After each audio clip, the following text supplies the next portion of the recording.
Friends, ஏர் India 171 ஏர் crash வந்து பார்த்தீங்கன்னா உலகத்தையே உழுக்குன ஒரு சம்பவமாக இருந்தது.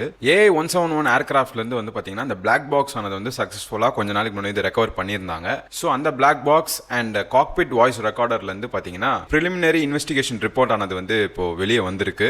ஜூன் 12 நம்மளால மறக்க முடியாத ஒரு நாளாக இருக்கு இன்னைக்கு தேதி வரைக்கும். பிகாஸ் 270 பீப்புள் உயிரிழந்திருக்கிறாங்க. ஒரே ஒருத்தர் மட்டும் மிராக்குலஸாக அந்த ஒரு ஏர் கிராஷ்ல வந்து தப்பிச்சிருந்தாரு. காக்பிட் வாய்ஸ் ரெக்கார்டர்ல வந்து பார்த்தீங்கன்னா 2 பைலட்ஸுமே வந்து பேசின ஒரு ஆடியோவானது வந்து வெளியே வந்திருக்கு. இன்வெஸ்டிகேஷன் ஆபீசர்ஸ் எல்லாருமே ஒரு விஷயத்தை வந்து கண்டுபிடிச்சிருக்காங்க. என்னன்னு பாத்தீங்கன்னா, ஒரு பைலட் வந்து கேட்டிருக்காரு, ஏன் அந்த ஃபியூல் சுவிட்சை வந்து ஆஃப் பண்ணீங்க அப்படின்னு சொல்லிட்டு. அதுக்கு இன்னொரு பைலட் வந்து சொல்றாரு, இல்ல நான் ஆஃப் பண்ணல அப்படின்னு சொல்லிட்டு சொன்னதா அந்த ஒரு வாய்ஸ் ரெக்கார்டர் வந்து பதிவானதா சொல்லப்படுது. இப்போ யூசுவலா போயிங் 787 ட்ரீம் லைனர் ஏர்கிராஃப்ட்டுக்கு வந்து அந்த டேக் ஆஃப் ஸ்பீடுன்னு சொல்றது வந்து பாத்தீங்கன்னா 299 km/h, அதாவது 300 km வச்சுக்கோங்களேன். அந்த ஸ்பீடை வந்து பாத்தீங்கன்னா நாட்ஸ்ல சொல்லணும் அப்படின்னா 160 to 180 நாட்ஸ்க்குள்ள இருக்கும். யூசுவலா வந்து ஏர்வேஸ்ல சீவேஸ்ல வந்து நாட்ஸ் அப்படிங்கறதெல்லாம் வந்து கால்குலேட் பண்ணி சொல்லுவாங்க. இத்தனை நாட்டிக்கல் மைல்ஸ் அப்படிங்கறத வந்து ஸ்பீடை கணிச்சு சொல்லுவாங்க. இந்த பர்டிகுலர் ஏர் இந்தியா 171 ஏர்கிராஃப்ட்டும் வந்து பாத்தீங்கன்னா அந்த டேக் ஆஃப் ஸ்பீட் அப்படிங்கிறது வந்து கரெக்டான ஸ்பீட்ல இருந்திருக்கு. அதாவது வந்து 300 km/h ஸ்பீட்ல வந்து அந்த ஏர்கிராஃப்ட் ஆனது டேக் ஆஃப் ஆயிருக்கு. அந்த ஏர்போர்ட்டோட எண்ட்ல வந்து ஒரு கைடட் லைன்ஸ் இருக்கும் இல்லையா, அந்த லைன்ஸ்ல இருந்து வந்து பாத்தீங்கன்னா அந்த ஏர்கிராஃப்ட் டேக் ஆஃப் ஆனக்கு அப்புறம் வித்தின் ஃபியூ செகண்ட்ஸ்ல வந்து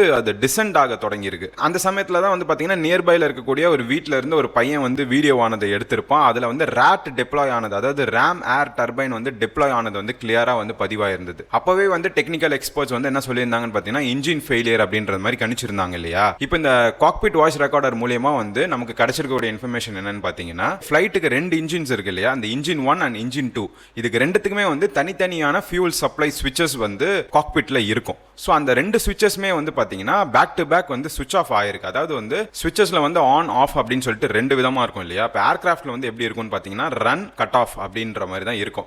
ஆன்னா ரன், ஆஃப்னா கட் ஆஃப் அப்படிங்கிற மாதிரி தான் வந்து அதுல மார்க் பண்ணிருப்பாங்க. இன்ஜின் 1 அதாவது லெஃப்ட் சைட்ல இருக்க இன்ஜின் வந்து பாத்தீங்கன்னா ரன் அப்படிங்கிற அந்த மார்க்கிங்ல இருந்து கட் ஆஃப் அப்படிங்கிற அந்த ஒரு மார்க்கிங்க்கு வந்திருக்குது அந்த சுவிட்ச். அண்ட் அந்த இன்ஜின் 2 ஓட சுவிட்சுமே வந்து பாத்தீங்கன்னா வித்தின் 0.1 செகண்ட்ல வந்து ரன்ல இருந்து கட் ஆஃப் ஆயிருக்கு. ஸோ இந்த சுவிட்ச் வந்து எப்படி ஆஃப் பண்ணப்பட்டது அப்படிங்கிறது வந்து ஒரு பைலட் வந்து இன்னொரு பைலட் வந்து கேள்வி எழுப்புறாரு. அப்ப அதுக்கு இன்னொரு பைலட் என்ன சொல்றாரு, நான் வந்து இதை டர்ன் ஆஃப் பண்ணல அப்படிங்கிற மாதிரி இந்த கான்வர்சேஷன் வந்து அந்த காக்பிட் வாய்ஸ் ரெக்கார்டர்ல ரெக்கார்ட் ஆனதா சொல்லப்படுது. அண்ட் இந்த பிலிமினரி இன்வெஸ்டிகேஷன் ரிப்போர்ட்ல இன்னொரு விஷயமும் வந்து கிளியரா என்ன சொல்லிருக்காங்க அப்படின்னு பாத்தீங்கன்னா, இந்த பேர்ட் ஸ்ட்ரைக்கால இந்த ஏர்கிராஃப்ட் வந்து கிராஷ் ஆகல அப்படிங்கிறது வந்து கிளியர் கட்டா சொல்லிருக்காங்க. ஏன்னு பாத்தீங்கன்னா இந்த ஏர்கிராஃப்ட் டேக் ஆஃப் ஆன அந்த பாத்வேல எந்த ஒரு பேர்ட்ஸுமே இல்ல அப்படிங்கிறது வந்து கிளியர் கட்டா கண்டுபிடிச்சிருக்காங்க.